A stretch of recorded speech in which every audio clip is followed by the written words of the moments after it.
noches, jóvenes. Buenas noches, Inge. Buenas noches, ingeniero. Buenas noches, ingeniero. He dado tiempito para que se adicionen, porque antes de empezar la voy a bloquear la reunión, porque es mucho perjuicio, me interrumpen a cada rato los que quieren entrar. Ya son 7 y 8 minutos. Yo creo que ya está por demás el tiempo, ¿no? Yo les dije a las 7, ¿no? Yo misma me atrasé 5 minutos.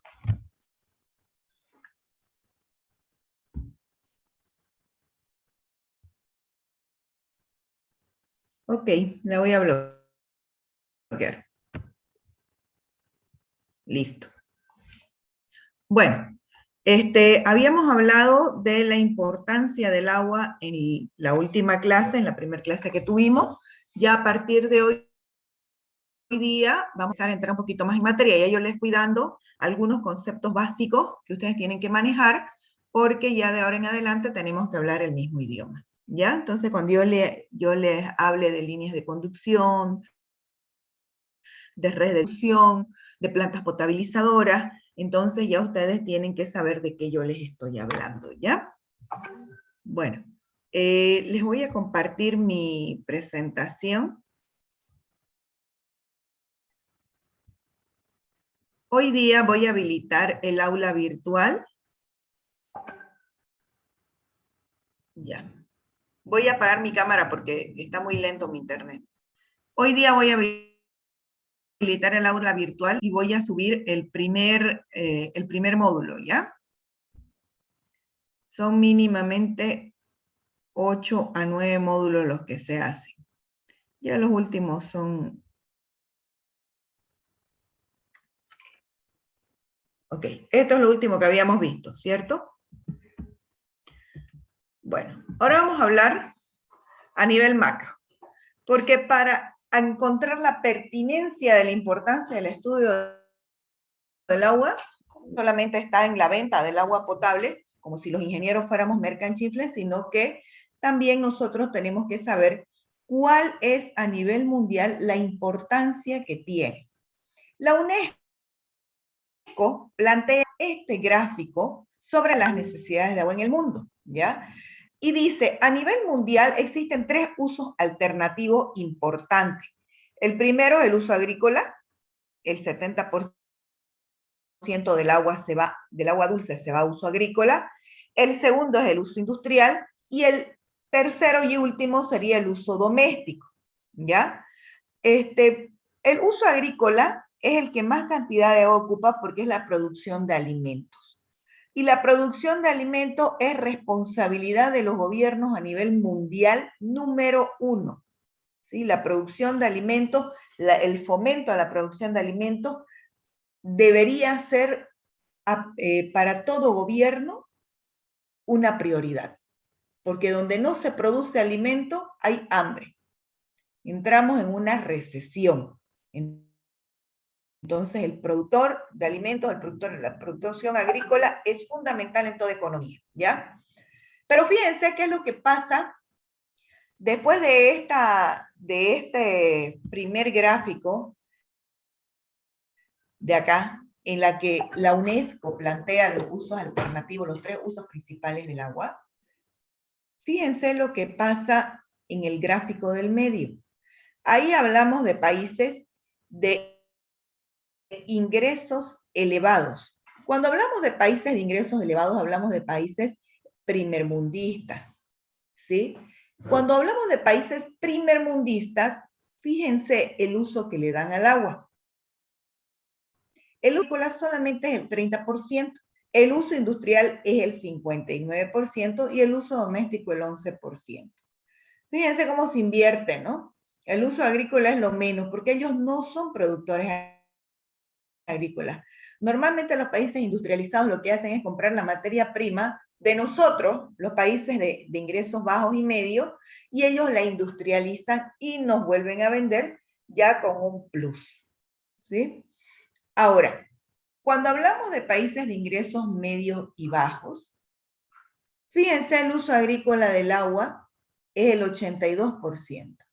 El industrial solamente tenemos un 10% y en un uso doméstico un 8%.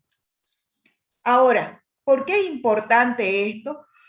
Porque a partir del uso que se le dé al agua en cada país, nosotros podemos determinar el tipo de economía que tiene ese país. Y al determinar el tipo de economía, podemos ver inversiones futuras y podemos ver en cuál es el crecimiento económico que debe tener la región para mejorar la calidad de vida. Así de importante es el agua en el mundo, chicos. Es un factor determinante de la economía de cada país. Bueno, cuando hablamos de consumo, nosotros hablamos de dos tipos de consumo, el doméstico y el no doméstico. El consumo doméstico se divide en tres. El residencial es para clase media, alta y muy alta, de grandes ingresos.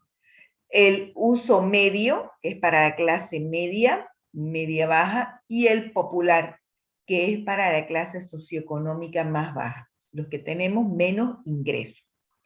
Dentro del no doméstico está el comercial, el industrial y el de servicios públicos.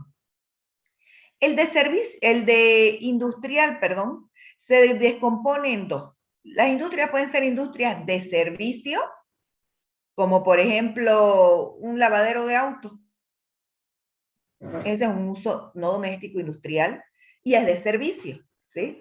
O una estación de mantenimiento, una estación de autos, un taller mecánico, ese uso industrial, pero de servicio.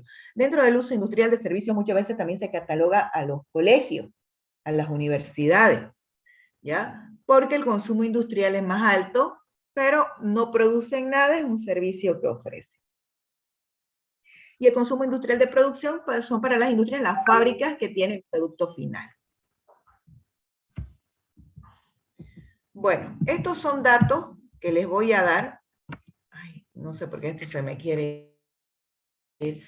En el 2018, el 48% de la población mundial vive en pueblos y ciudades. En el 2018. Ya, bueno, estas diapositivas yo las hice más o menos por ese año. Vivía entonces en pueblos y ciudades. Eso ya ha debido cambiar un poco. En el 2030 se cree que la población mundial se va a trasladar casi en un 60% a pueblos y ciudades. ¿En qué nos afecta eso? Nos afecta evidentemente en el consumo de agua, nos afecta en la producción agrícola y nos va a afectar en la economía global. País que no es productivo, país que no produce, ya sea agrícola o industrialmente, es un país de extrema miseria. Entonces, estos son datos que a nivel mundial nos hace pensar en el tipo de economía a la que estamos encaminando el mundo. Bueno, hay una lógica que se maneja dentro de esta migración, ¿ya? Se cree que a mayor crecimiento económico va a haber una mayor urbanización. Eso le ha pasado a Santa Cruz en los últimos 40 años. Hace unos 30 años atrás, Santa Cruz, densamente poblada, llegaba solo hasta el segundo anillo, ¿sí? Del segundo al tercer anillo eran por zonas, barrios determinados, de población, como decir, concentrada, ¿sí? Pero ustedes ahora tranquilamente llegan a barrios que colindan ya con otros pueblos, con otras ciudades, por ejemplo, con otros municipios.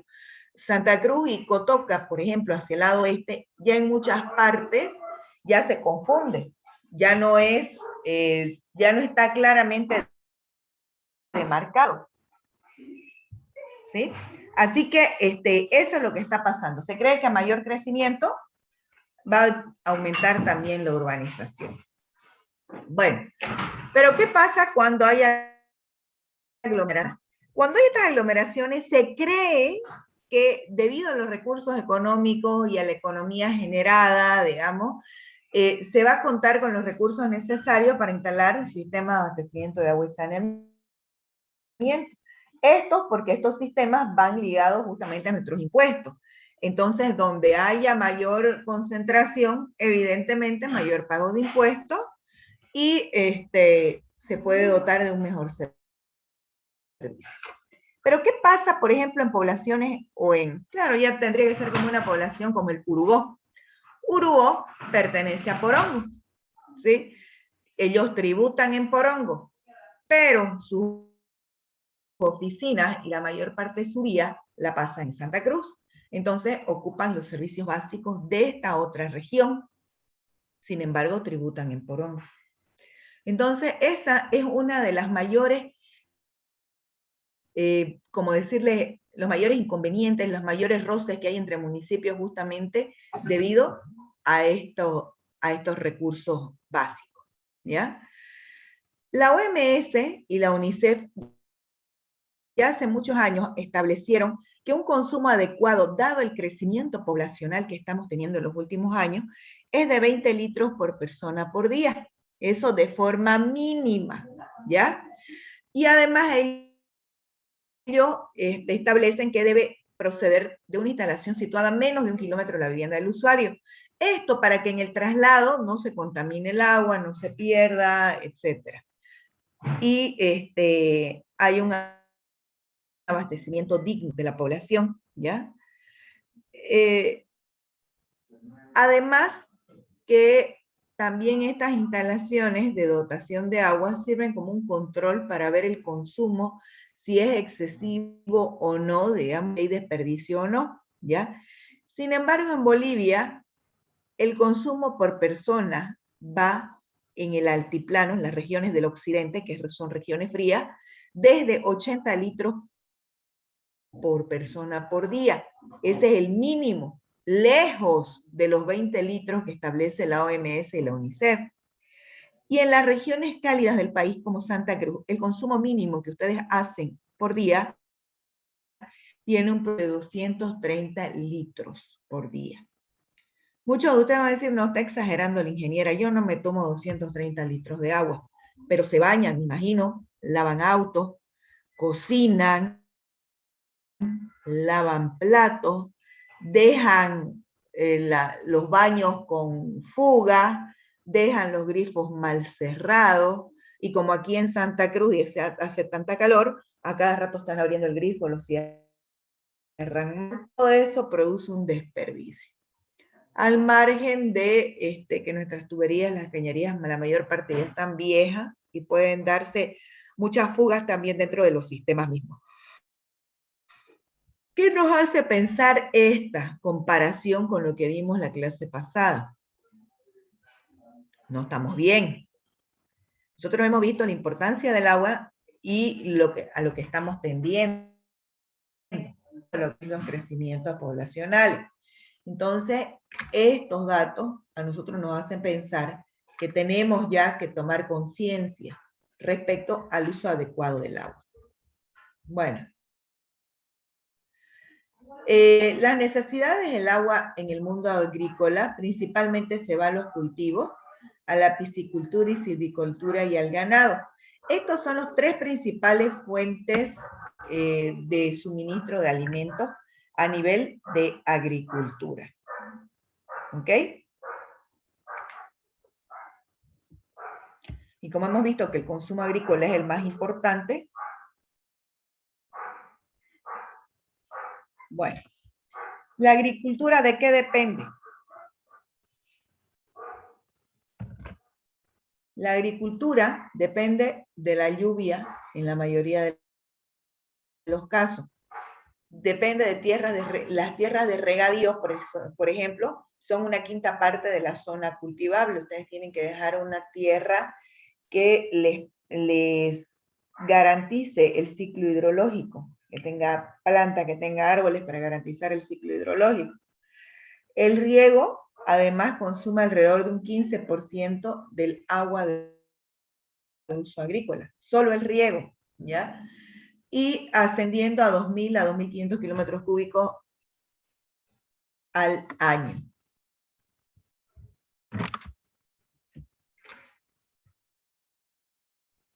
Actualmente, en en estos últimos tiempos, el riego consume el 70% del agua, versus el 15% que estaba, como decir, recomendado. En los próximos 30 años, se cree que la cantidad de agua usada en riego va a aumentar en un 14%. Ahorita hay mucho problema con los transgénicos, ¿cierto? Hay mucha disyuntiva, hay mucha pelea con respecto a los cultivos transgénicos. Bueno, ni yo ni ustedes somos agrónomos, pero uno de las ventajas de los transgénicos, según lo que yo tengo entendido y lo que yo he ido averiguando, es que el riego también disminuye, ¿sí? O sea, son cultivos que se adaptan a situaciones extremas donde podría incluso faltar el agua. En el 2030 se cree que el 60% de las tierras potencialmente regables se van a encontrar ya en explotación. O sea que el ciclo hidrológico va a sufrir serios inconvenientes. Cuando hablamos del mundo industrial, porque ya hablamos del agrícola, habíamos visto que habían 3 grandes consumos de agua en el mundo, el agrícola y el doméstico. Ya hemos hablado de agrícola, ahora vámonos con el industrial. El uso anual del agua tiene una cantidad aproximada de 725 kilómetros cúbicos en el 1995. Fíjense el pronóstico para el 2025, que ya está a la vuelta de la esquina, 1.170 kilómetros cúbicos. No he revisado últimamente este dato, puede ser que ya lo hayamos alcanzado o que incluso lo hayamos sobrepasado, ¿ya? Entonces, cuando lleguemos supuestamente al 2025, el uso industrial va a representar un 24% del consumo total del agua. Bueno, eso es respecto a lo que son las necesidades de agua en el mundo. Como les decía, hemos hablado de las doméstico, de la agrícola y de industrial. Aquí está lo que es el uso doméstico, agrícola e industrial. Ahora vamos a hablar sobre la reseña histórica del desarrollo de los acueductos. Los acueductos es un conducto artificial, ¿ya? Que sirve para trasladar agua desde una fuente de toma o de abastecimiento. Se podía usar para el consumo en vivienda, en riego o para recolectarla y guardarla en tanques artesanales, ¿ya? Más adelante, en Roma, los acueductos también sirven para transportar aguas residuales y fueron los primeros alcantarillados que se tuvieron.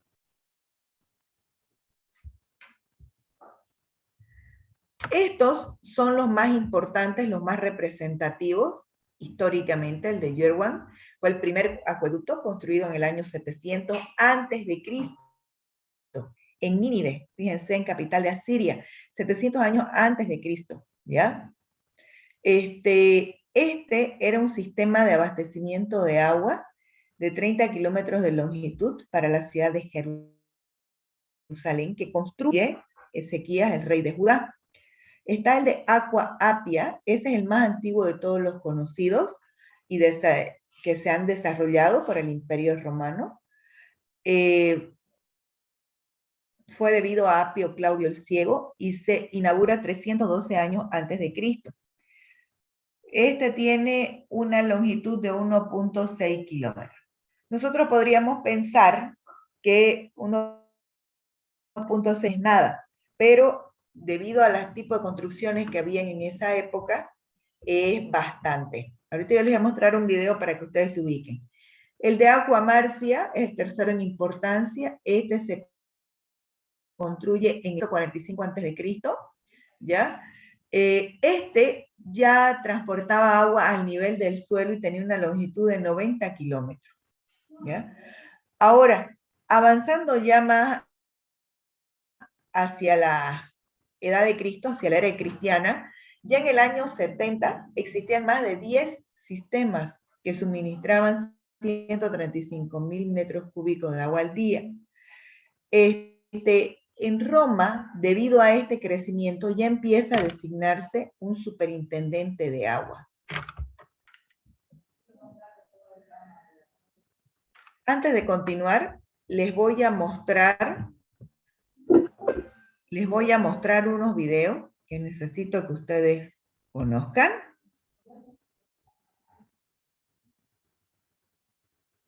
Espérenme un ratito.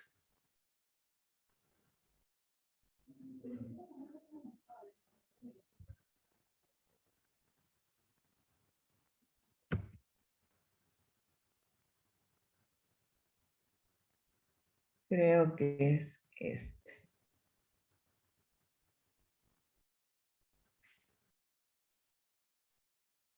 Poquito de paciencia, no sé por qué está tan lenta mi computadora.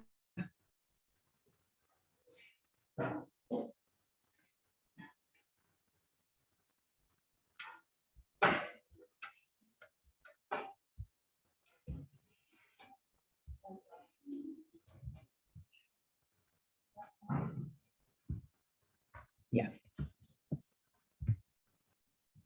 Les voy a compartir un videito, ¿ya? Para que tengan idea de lo que yo les estoy hablando, de lo que son los acueductos. Cualquier cosa que no logren ver, por favor prestenle atención porque todos los videos que yo les vaya mostrando, ustedes tienen que ir tomando nota porque entran en examen, ¿ya?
Cualquier tipo de vida sobre nuestro planeta es inconcebible si no es en íntima coexistencia con el agua. La relación que los hombres mantuvimos en nuestros orígenes con el agua fue muy sencilla. Nuestros antepasados se acercaban diariamente a manantiales, ríos o lagos para proveerse de ella. Acopiaban solo pequeñas cantidades para su subsistencia, pues sabían que el líquido continuaría fluyendo a la mañana siguiente. En el Neolítico, el hombre se asienta de manera estable y explota el medio de forma sistemática mediante la agricultura y la ganadería. La población se incrementa, hay que regar los cultivos y dar de beber al ganado, actividades todas ellas que necesitan importantes cantidades de agua. Es desde este momento cuando la humanidad comienza a manipular conscientemente los recursos hídricos de nuestro planeta. Este control se remonta a las grandes civilizaciones agrícolas de Mesopotamia, China y Egipto. En todas estas regiones se desecan pantanos, se desvían ríos y se horadan miles de kilómetros de canales de riego para atender las necesidades de una población cada vez más concentrada y en continuo crecimiento. Pero fueron los romanos los grandes maestros en la construcción hidráulica y en el manejo de las riquezas hídricas. Tres eran los procesos que realizaban para su manipulación: la captación, la distribución y la evacuación. En esta primera fase se incluían todos los procesos necesarios para conducir el agua desde su origen a los puntos de distribución y a los núcleos urbanos. En lugar de desplazarse en su búsqueda desde sus casas, procuraban un suministro continuo en las ciudades.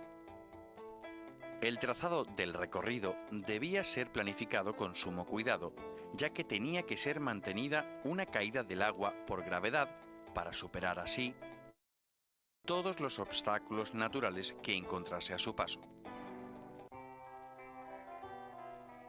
Las conducciones se realizaban de dos maneras.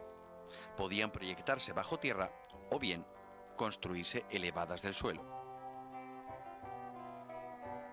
En el primer caso, era necesario abrir una zanja en el terreno, que seguía el itinerario marcado de la canalización.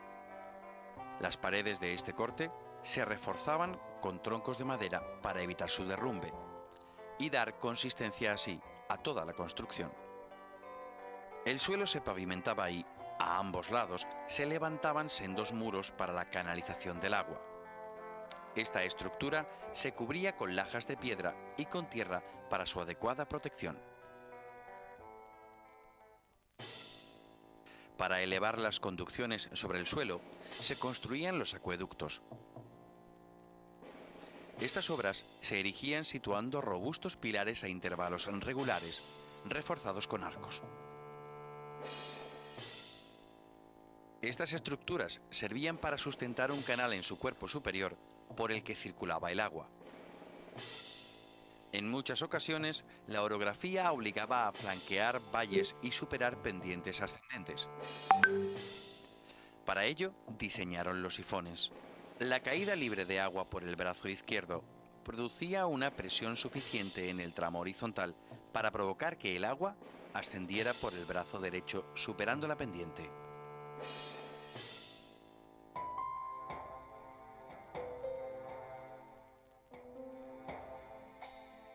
Las inversiones de tiempo, materiales y dinero empleadas en todas estas construcciones serían inútiles si no se situasen a lo largo de las conducciones y a intervalos regulares pozos de decantación con el fin de mantenerlas en un estado óptimo de uso. El propio peso de las partículas en suspensión que contiene el agua hace que, por decantación, se acumulen en el fondo quedando de esta forma retenidas. Periódicamente, estos registros eran revisados y limpiados. Todas estas conducciones de agua, ya fuesen elevadas o subterráneas, confluían en una gran cisterna de almacenamiento situada fuera del núcleo urbano, denominada castellum. Estos depósitos estaban divididos generalmente en tres naves paralelas. La entrada del agua procedente de los acueductos o de los canales se efectuaba por la nave central, mientras que la segunda canalización era el canal de salida hacia la ciudad.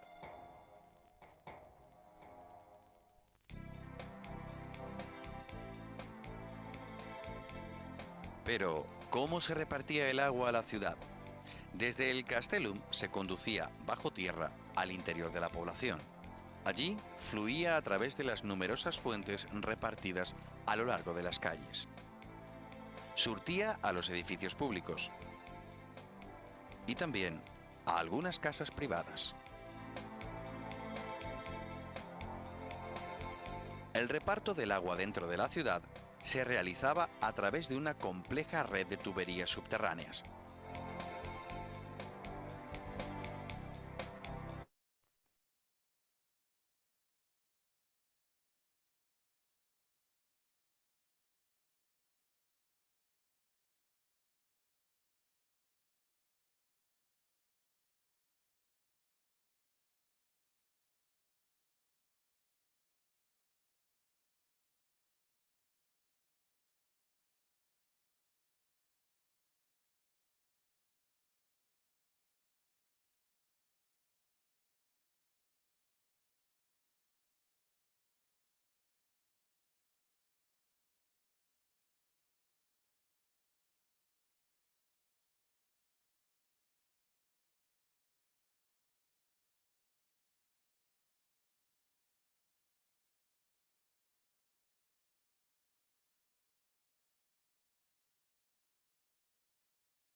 Quiero que entiendan bien lo que son los acueductos.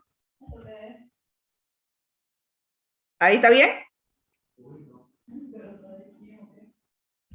Antes, ingeniera, un poco antes. ¿De ahí? Sí, Ahí le desde ahí. vamos. Ya, Sí, ahí desde ahí. le vamos a poner. Periódicamente, estos registros eran revisados y limpiados. Todas estas conducciones de agua, ya fuesen elevadas o subterráneas, confluían en una gran cisterna de almacenamiento situada fuera del núcleo urbano, denominada castellum.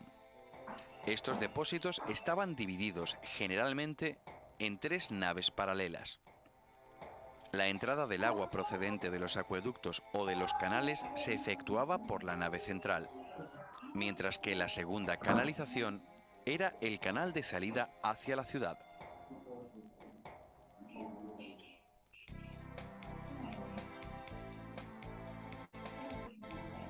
Pero, ¿cómo se repartía el agua a la ciudad? Desde el castellum se conducía bajo tierra al interior de la población. Allí fluía a través de las numerosas fuentes repartidas a lo largo de las calles. Surtía a los edificios públicos y también a algunas casas privadas. El reparto del agua dentro de la ciudad se realizaba a través de una compleja red de tuberías subterráneas.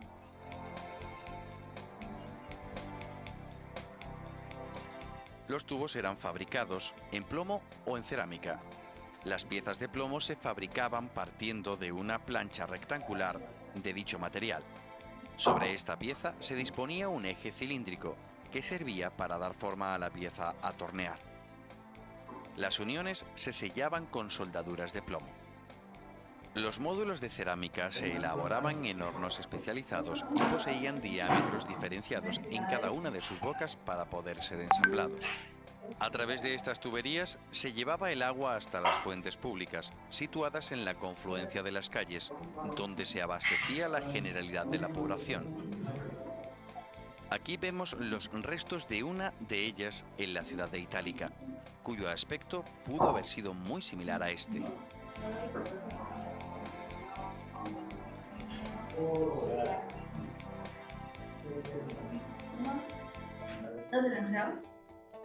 De entre los edificios públicos que poseían unas necesidades especiales de agua, destacan las termas, pues en ellas el romano, diariamente, cuidaba de su aseo personal.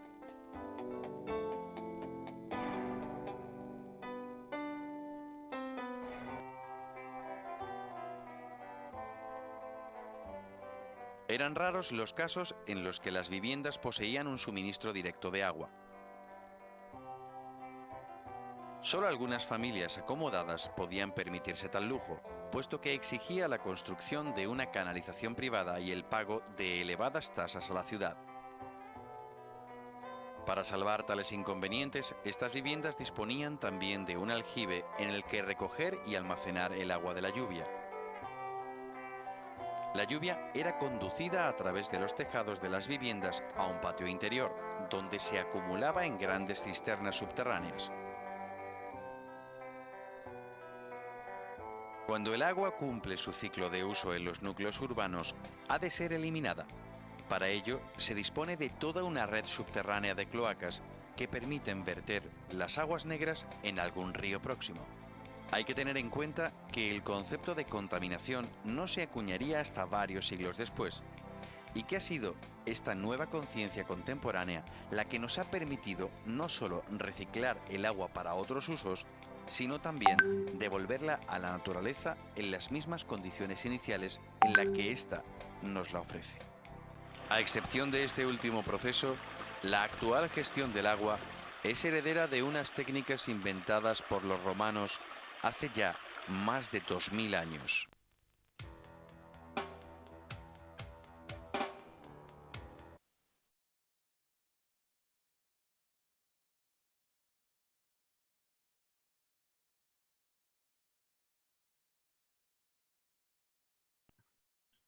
Bueno, chicos, eso para que entiendan la importancia que tuvieron los acueductos y cómo son en realidad los de los sistemas de distribución de agua de la actualidad y los padres del sistema alcantarillado, ¿ya? Pero esto no solamente se da en Roma. En Latinoamérica, también los aztecas en México, los mayas en Guatemala, los incas en Libia, los incas en Perú, también han creado grandes obras de ingeniería para abastecer a sus poblaciones. En Perú todavía están las fuentes del Nazca. Si alguno tiene la oportunidad de ir, todavía pueden visitarlas. Y lo más interesante es que todavía funcionan muchas de ellas, ¿ya? Lastimosamente, aquí en Sudamérica, en América en realidad, la mayoría de todos estos indígenas fueron destruidos durante la colonia española, ¿ya? Y esto acarrea grandes perjuicios para los mismos conquistadores, porque es ahí donde empiezan a presentarse grandes plagas y epidemias indígenas. El agua es el mayor transmisor de enfermedades mortales que hay, el mayor transmisor. Y eso lo vamos a ir viendo en esta primera parte del curso. Así es como iban construyendo, cuando tenían que atravesar montaña, y así es cuando tenían que atravesar llanura. Así en estos arcos, que en realidad podríamos pensar que son arcos parabólicos, pero no son así. Son arcos catenarios, se llaman. Los arcos catenarios, a diferencia de los arcos parabólicos, tienen una mejor estabilidad, porque las fuerzas horizontales de tracción prácticamente se eliminan. Bueno, su primer tarea, buscar en YouTube Ingeniería Romana, Acueducto. Tienen que presentar un resumen máximo de 300 palabras y además poner su opinión personal, recomendaciones y conclusiones. Tamaño carta, letra Arial, tamaño 12. Todo esto lo van a subir a la plataforma del Classroom. ¿Ya? En el Classroom le van a salir todas las instrucciones para cada tarea.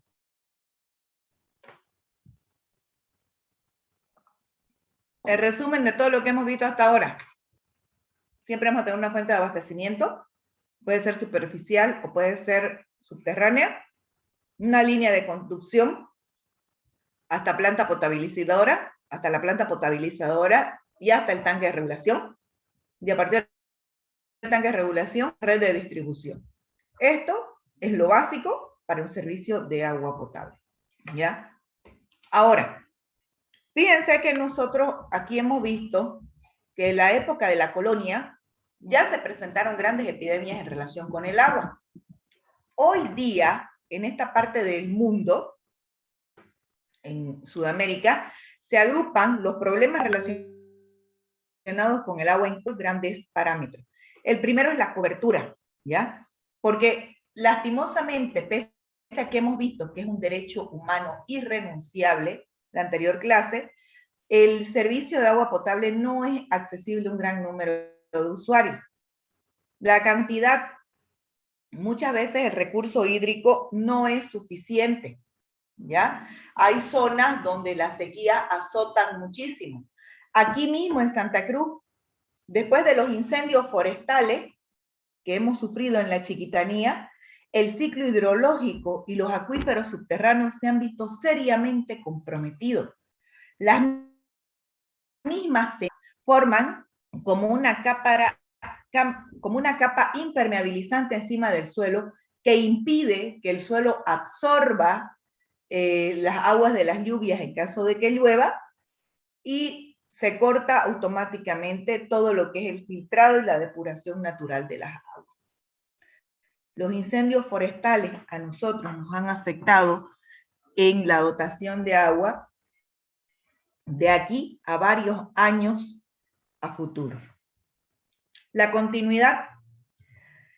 El suministro de agua potable no se encuentra siempre disponible aquí mismo en Bolivia. Fíjense que han habido regiones, había una época que en Cochabamba, no sé si ahora seguirá siendo así, el consumo de agua o la cobertura en la continuidad del servicio era por horas. Entonces la gente tenía que juntar agua porque sabía que en determinado momento se iba a cortar, ¿ya? En los pueblitos de la Chiquitanía, en Concepción, la planta hidroeléctrica funcionaba por ciertas horas, digamos, ¿no? La bomba funcionaba por ciertas horas.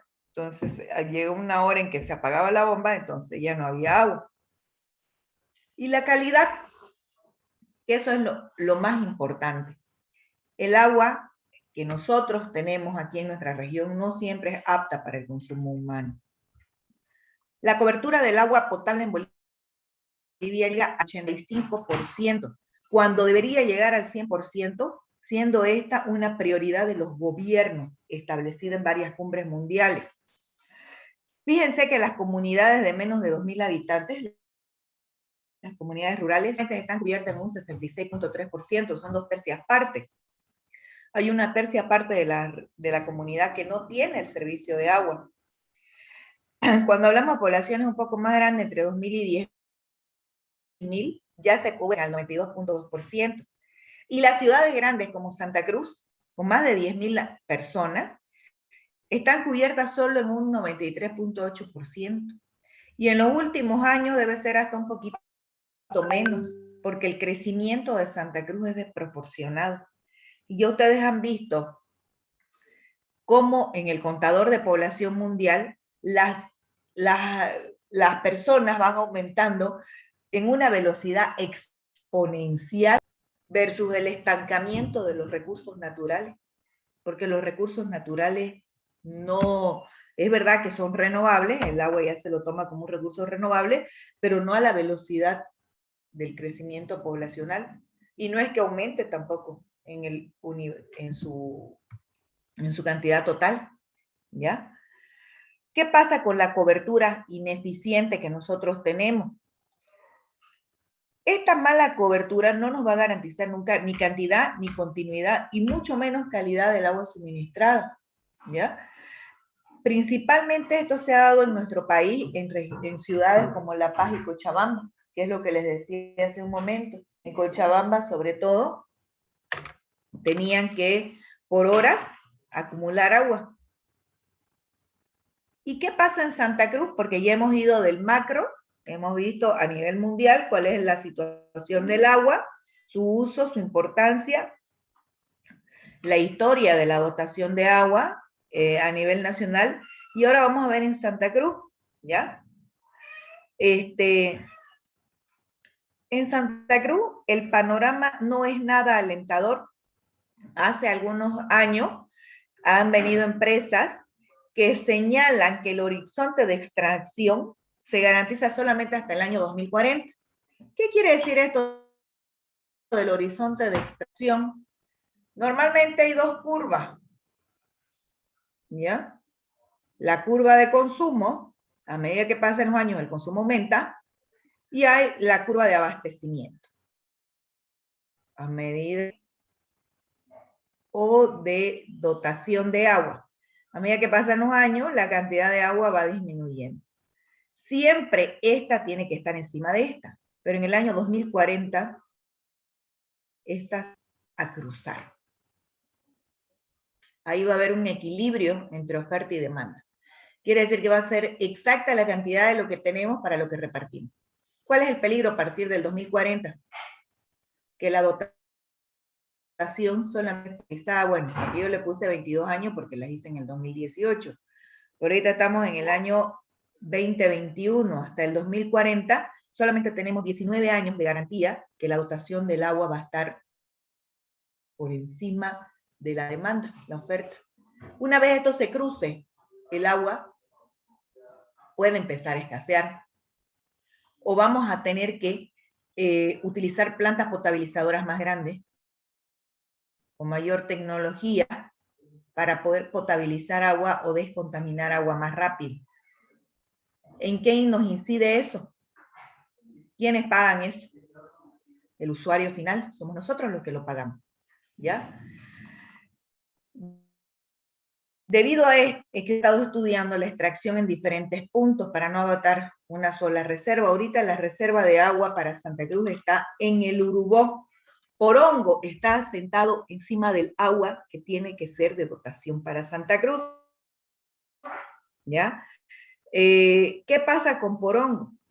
En Porongo están los barrios ricos, los barrios del Urubó. Yo no tengo nada en contra de Urubó, me parece bellísimo. Me encantaría poder vivir ahí. Pero ¿qué pasa con Urubó?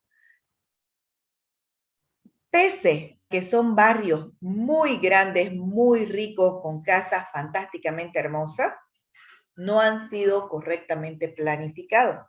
Todos tienen, evidentemente tienen sistemas de agua potable, pero no tienen sistemas de alcantarillado. Toditos ahí funcionan a pozo ciego. Y no es que solamente evacúen, digamos, las aguas de su baño cada que alguien hace deposiciones humanas. Ahí también cambian el agua a sus piscinas, lavan un montón de autos. Entonces todo eso se va absorbiendo en el suelo y los acuíferos se van contaminando. Lo que más contamina el suelo son los asentamientos humanos. Las causas antropogénicas son la mayor causa de contaminación de las aguas. Entonces, imagínense no teniendo alcantarillado sanitario,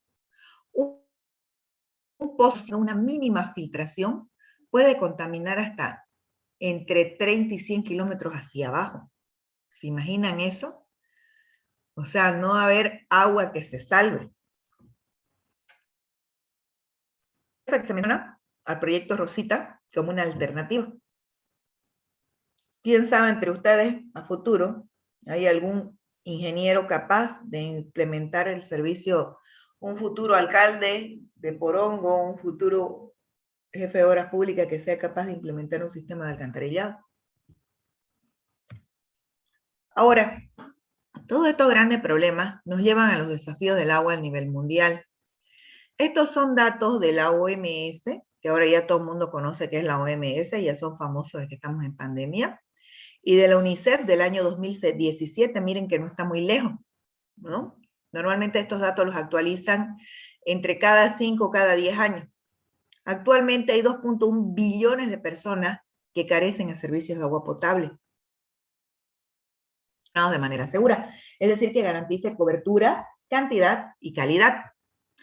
4.5 billones de personas carecen de servicios de saneamiento, es decir, de alcantarillado, de reciclaje del agua, para volver a devolverla a la naturaleza. ¿Sí? 340.000 niños menores de 5 años mueren cada año por enfermedades diarreicas. Ahora, la escasez de agua, dice, ya afecta a 4 de cada 10 personas. Imagínense, es el 40% de la población mundial que sufre escasez de agua. Ahora, a futuro, yo me acuerdo que cuando yo estudiaba ingeniería, el docente que yo tenía de hidráulica nos dijo, cuando ustedes sean ingenieros se van a dar cuenta que su mayor problema siempre va a ser el agua. Por más que ustedes crean que no, siempre el agua, ya sea por humedad, por bolsones en las pavimentaciones, por bolsones de agua, por la baja dotación, todo siempre está relacionado con el agua, ¿no? Escasez, hasta para hacer la mezcla. Y ahora, después de años de experiencia, sí me doy cuenta que siempre tuvo razón. Además que el 90% de los desastres naturales están relacionados con el agua, el 90%, hasta la caída de un edificio. En Santa Cruz hace unos años se cayó el Málaga. Hay 1001 versiones, pero lo cierto es que por esa zona pasaba el río. Lo sé porque construí un edificio de San Roque a media cuadra, fui fiscal de obras del edificio Don Ignacio. Y es una zona arenosa, porque antes pasaba el río, entonces el pilotaje se hacía imprescindible. Entonces todos los desastres relacionados con la construcción mayormente están también relacionados con el agua. El 80% de las aguas residuales retornan al ecosistema sin ser tratadas. Es un crimen de lesa humanidad ahora. Un crimen de lesa humanidad es un crimen medioambiental, es un crimen que afecta a todo el mundo y no tiene perdón, se juzga en cualquier parte del mundo. La contaminación de las aguas es un delito de lesa humanidad, no importa en qué país ustedes se encuentren. Alrededor de 2/3 de los ríos fronterizos del mundo, dice, no tienen un marco de gestión cooperativa. Quiere decir que habiendo un río en frontera, no existe, digamos, una ley entre países que haga que se cooperen entre ellos. Es decir, que si uno lo toma como abastecimiento, el otro país no lo esté contaminando. Por ejemplo, eso es un marco de gestión cooperativista. La agricultura representa el 70% de la extracción mundial del agua. Y aproximadamente el 75% de todas las extracciones de agua industrial se utilizan para la producción de energía. Muy bien, chicos. Aquí tienen esta investigación, dice. No es necesario presentar esta investigación. Las investigaciones muy pocas veces les doy nota porque no voy a calificar el Google. No me interesa, digamos, que ustedes sepan googlear. Eso es lo que les tiene que interesar a ustedes, que van a ser futuros investigadores, ¿ya? Así que no la tienen que presentar, pero sí entra en el examen. Sí, yo puedo preguntar acerca de estos cuatro puntos, y ustedes tienen que saber, ¿ya? Cómo se proveen de agua en las 9 ciudades capitales de Bolivia.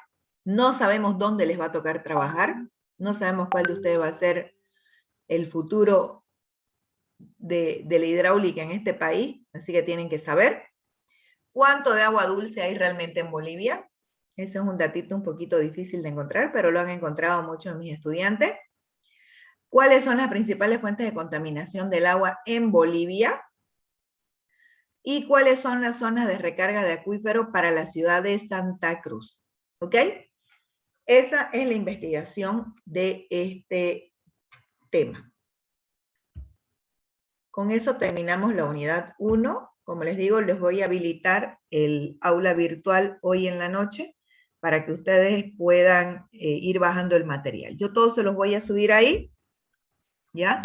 Todo el material se lo subo ahí, las tareas y las instrucciones también. Las fechas de presentación, en cada tarea está la fecha de presentación, ¿ya? La presentación de las tareas son los resúmenes. Como ustedes ahorita se sientan y me escuchan solamente, yo necesito verificar que ustedes realmente lo tengan, así que se van a pasar a sus cuadernos todo el resumen de la unidad. Pueden hacer resúmenes, pueden hacer gráficos, como ustedes quieran, ¿ya? Puede ser a mano, puede ser en computadora, solamente que esté bonito y que esté completo. La presentación de estos resúmenes no les va a dar nota, pero los habilita para el parcial. Quien no tenga por lo menos un 80 a 90% de las presentadas no puede dar parcial. Directamente tiene 0 en ese parcial. ¿Ok? Si nosotros tenemos hasta el cuarto tema, el primer parcial, entonces tienen que estar esos 4 temas presentados. ¿Está bien? ¿Tienen alguna duda?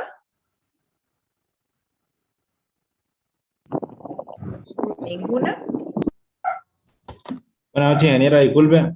¿Podría repetir lo que dijo, por favor? Claro que sí. Se les va a habilitar en el aula virtual las tareas para que ustedes las presenten con las instrucciones.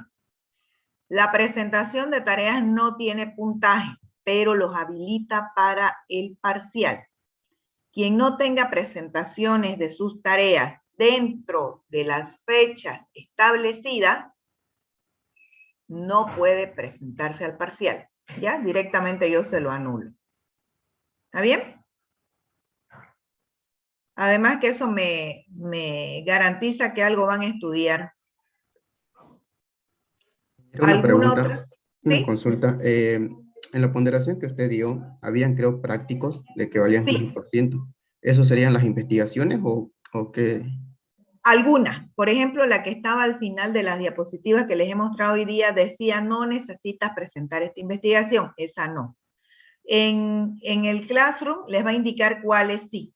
Hay un video, es el de los romanos, que les he pedido que lo miren. Ese sí necesitan presentarlo. ¿Ya? Como resumen, entonces el video lo hacemos, ¿no? Sí, yo les voy a poner ahí el enlace o el video mismo. Voy a ver si me alcanza la memoria y ustedes lo van a poder presentar. ¿Ok? Ok, ingeniero, gracias. Está bien. Bueno. ¿Alguna otra duda? ¿Ninguna? Bueno, chicos, que tengan buenas noches y les agradezco la participación. Nos vemos el día jueves. Hasta luego, hija.